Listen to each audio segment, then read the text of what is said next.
Passion ഫ്രൂട്ടിൻ്റെ വണ്ടിയിൽ നിറയെ passion fruit ഉണ്ടായി കിടക്കുന്നുണ്ട്. ഇപ്പോൾ സീസണാണല്ലോ, എല്ലാ സ്ഥലത്തും ഉണ്ടാവും ഇപ്പം ഇങ്ങനെ. ശരിക്കും പഴുക്കാനായിട്ടില്ല, ഇനിയും ശരിക്കും കുറച്ച് ദിവസം കൂടെ വേണം അത് പഴുക്കണമെങ്കിൽ.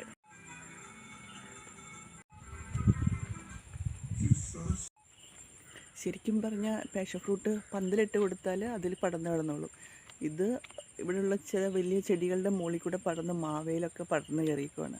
ശരിക്കും അങ്ങനെ പടർന്ന് കയറിയാൽ കയറുന്ന മരം ഇത് നശിപ്പിക്കും. കാരണം ഇതിൻ്റെ ഇല വള്ളി പടർന്ന് പിടിച്ചിട്ട് ആ ചെടിക്ക് ശ്വാസം മുട്ടും, അതിന് വായുസഞ്ചാരം ഒന്നും കിട്ടില്ല. അങ്ങനെ അത് കയറിപ്പോയ ആ ചെടി, ആ മരം എന്താ വെച്ചാൽ നശിപ്പിക്കും, ഈ പാഷൻ ഫ്രൂട്ടിൽ അറിയാൻ പടർന്ന് കിടഞ്ഞാൽ. ശരിക്കും പാഷൻ ഫ്രൂട്ടിൻ്റെ കായ കൊണ്ട് നമുക്ക് ജാം ഉണ്ടാക്കാം, ജ്യൂസ് ഉണ്ടാക്കാം, സ്ക്വാഷ് ഉണ്ടാക്കാം, അങ്ങനെ പല സംഭവങ്ങൾ ഉണ്ടാക്കാൻ പറ്റും. അതുകൊണ്ട്